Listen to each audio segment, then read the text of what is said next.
Welcome back to the deep dive. If you are an executive, a sales leader, or maybe a hiring manager, you are probably staring down your 2026 targets right now. You've got the spreadsheets all lined up. Exactly. You've got the market strategy, but there is one fundamental risk that, well, most leaders consistently underestimate, and it has the power to sink your plan before Q1 is even over. It really does. That risk is a single wrong sales hire. Our mission today is a critical deep dive into the true, often invisible economic damage that non-performers inflict. And it's not just a personnel issue. No, it's a systemic revenue crisis. To truly grasp the stakes here, we have to reframe the core financial question. So here's the hook for you. The data suggests a failed sales hire costs, conservatively, between 6 and 10 times their annual salary. That's a staggering number. It is. So if that's true, how much revenue must your next new hire deliver just to break even after we factor in all that hidden organizational drag? That is the right question. And, getting that figure clear is the mandate for every executive planning for next year. So where are we pulling from today? We are pulling the critical data today from a high-impact analysis published by the sales experts. It's titled The Real Cost of a Wrong Sales Hire in 2026. Okay. And they stress that sales leaders must move beyond the obvious fixed cost of salary and analyze the true variable and compounding impact these mistakes have on overall sales success. So if you're just trying to fill a seat to hit a headcount number, you are blind to the financial black hole you're creating. I mean, the analysis we're unpacking today is designed to give you a clear, quantified view of that risk now so you can adjust your acquisition strategy immediately. Okay, let's unpack this because the operational cost, the salary, that's the easy part to see. It's just a line item. Right. But the source material makes a really compelling case that there are 5 hidden costs, and they hit the organization long before they ever appear neatly itemized in an HR file. Long before. Let's talk about that drag on the P&L. Let's do it. Let's start with the most painful one, the first of the 5, missed revenue versus salary. This is all about the cost of lost leverage. The salary is the investment, the cost of entry. The real catastrophe is the revenue the hire fails to bring in. And this is where the numbers really matter. Exactly. The source material forces us to use the benchmark. So if your average sales rep is expected to carry a, say, $1.2 million annual quota, and you hire a non-performer who sputters out at 30% of that, maybe $360,000. Okay. You're instantly down $840,000 in expected budgeted revenue on that single seat. Wow. So the salary cost is maybe $100K, but the actual financial deficit is nearly $1 million. It flips the entire calculation. We're not talking about recouping some training costs. We're talking about making up for massive tangible revenue gaps. Exactly. And that deficit isn't theoretical. I mean, it degrades your immediate cash flow, it puts pressure on other teams, and worst of all, it erodes managerial confidence in the whole go-to-market strategy for the year. Right, because if you budgeted for robust production and you're getting a fraction of it, it impacts everything, from hiring freezes in other departments to marketing spend, and even how you talk to your investors. Okay, so that's the revenue that they didn't bring in. Now let's talk about the second cost, the one that feels truly irreversible. Lost opportunities. This one is toxic. It feels like it. What's fascinating here is that the report emphasizes that poor performers aren't just failing to prospect. They are actively burning the highly qualified, expensive leads you hand them. And those leads don't come back? They are never recovered. Just think about the customer experience. A bad hire mishandles a crucial introduction, they slow walk follow-ups past the critical buying window, or they just damage the brand's credibility with weak, disorganized conversations. They're essentially a highly paid recruiter for your competition. That's a perfect way to put it. They qualify the lead and then send them directly to the nearest rival. Precisely. Those valuable opportunities do not wait around. They move directly to a competitor who shows up stronger, is more prepared, and, carries greater conviction. And the analysis warns that most companies don't even calculate this loss. They don't. The cost of the incinerated lead doesn't show up on a report, but you absolutely feel it in Q2 and Q3 when that strong pipeline you thought you had just fails to materialize. That's the difference between a high-growth quarter and a flat one. It's often the primary difference. That makes the financial damage so clear.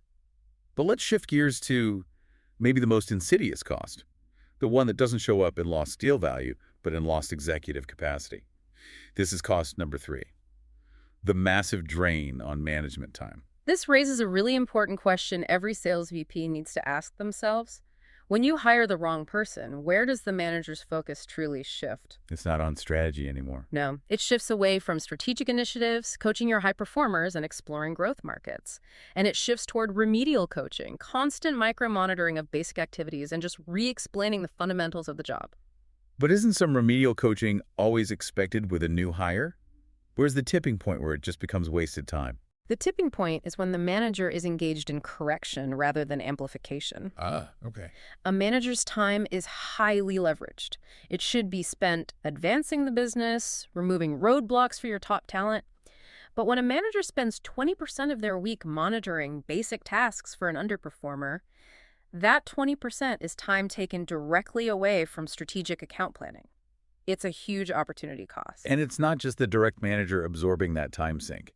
The report highlights that top performers often have to step in. Yes, to rescue deals that the underperformer fumbled, they become internal firefighters. That's the ultimate misuse of talent, isn't it? It is. That high-value time, the time your best sellers should be using to open massive accounts or close their own big deals, is now being diverted into damage control. If you actually tallied up that lost time over a year. The financial equivalent of that diverted energy is staggering. It's time taken directly away from growth. So we've covered the financial and the strategic costs. Now we get to cost number 4, which is toxic and infective. Damaged team morale. Sales is a performance culture. It's driven by fairness and clear standards, and salespeople have a very keen eye for integrity and management. So they see everything.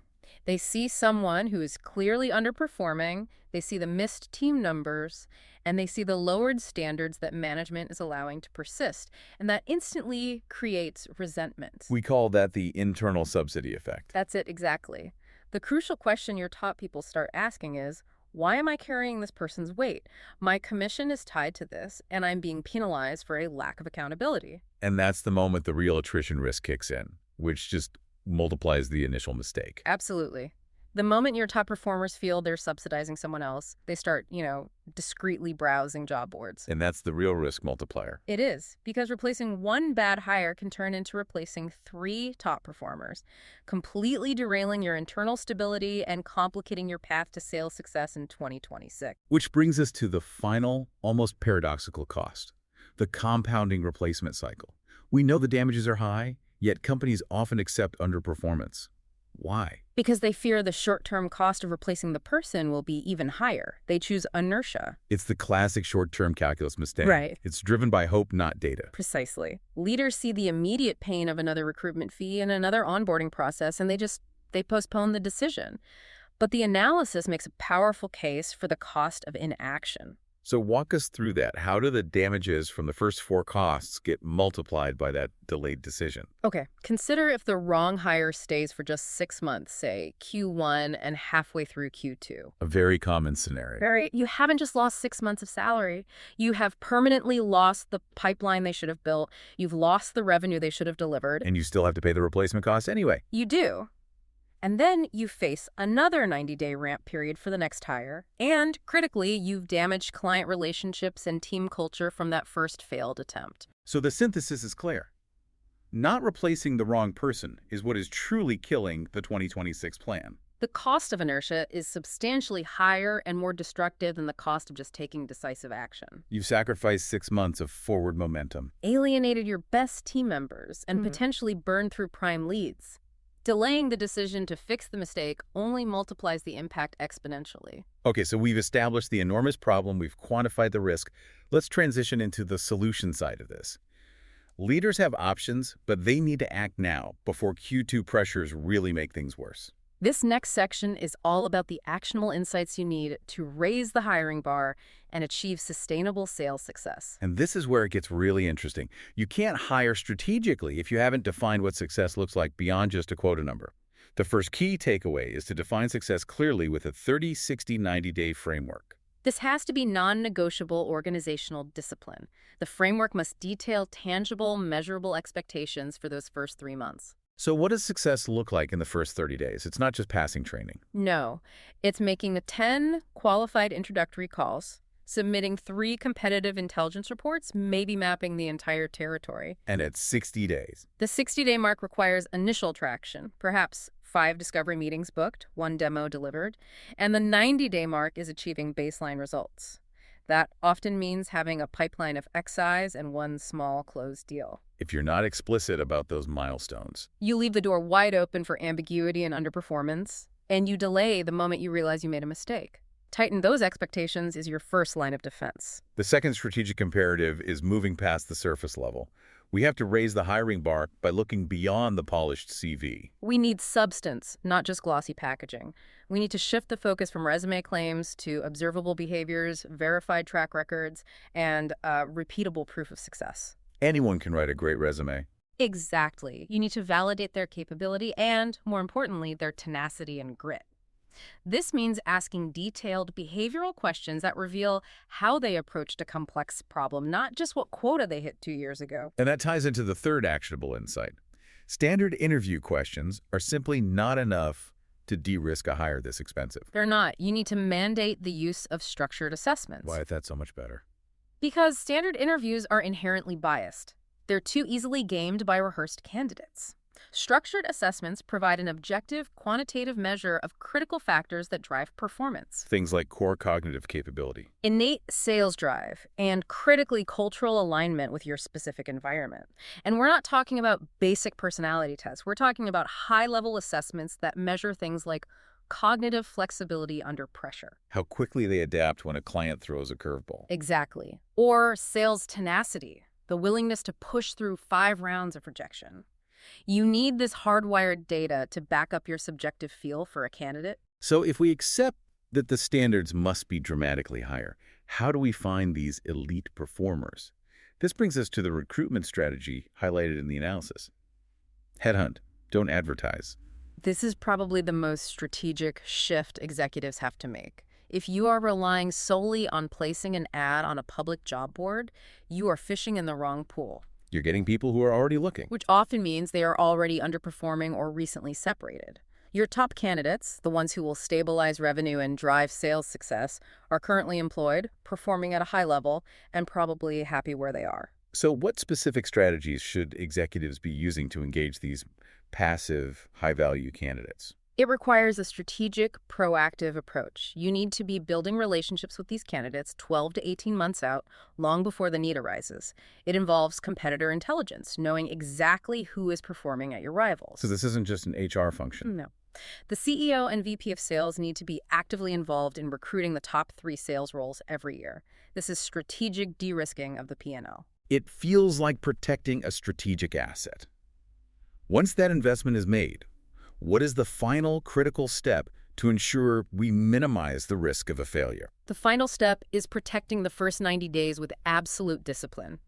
You have invested enormous time, money, and credibility in this person. You must set aggressive, clear targets. And have consistent coaching rhythms. Consistent, non-negotiable coaching rhythms and hard, objective checkpoints. You need to know quickly, within those first 3 months, whether this person is truly right for the role. And the decision point has to be ruthless. It has to be objective and ruthless. If they miss the 60-day metric, the conversation moves from coaching to remediation. If they miss the 90-day baseline, you have to be prepared to cut your losses before those hidden costs compound even further. Swift decision-making in the first 90 days prevents 6 months of damage. Organizational-wide damage. Exactly. So we connect this all back to the initial source material from the sales experts. The ultimate message is a powerful one. Your entire 2026 plan hinges on this one decision. Absolutely. The wrong hire drags your whole year down, destabilizes morale, and incinerates revenue. But the right hire lifts the business, stabilizes that critical revenue base, and strengthens the team culture. Executives have the power to choose which path they take. They do, by elevating the discipline and rigor of their hiring process today. That is the ultimate summation. If you want to avoid another costly mistake and start driving guaranteed sales success, the time to act is now. Start implementing these structured assessments, raise those hiring standards today. It's critical. We highly recommend diving deeper into this recruitment strategy and accessing the full analysis from the sales experts. You can find more of their work on this by visiting thesalesexperts.com. Well worth the read. And as we wrap up, let's leave you with one final provocative thought that builds on this source material. The analysis frequently points out that the January through March window is the single most important hiring window of the year. It's when you de-risk the year's revenue pipeline. Exactly. So if we accept that a bad hire costs exponentially more than just their salary, What is the opportunity cost of delaying this decision to replace or upgrade sales talent during that most crucial time for de-risking your revenue for 2026? Think about that. The time lost is strategic leverage lost forever. We'll catch you next time for the next deep dive.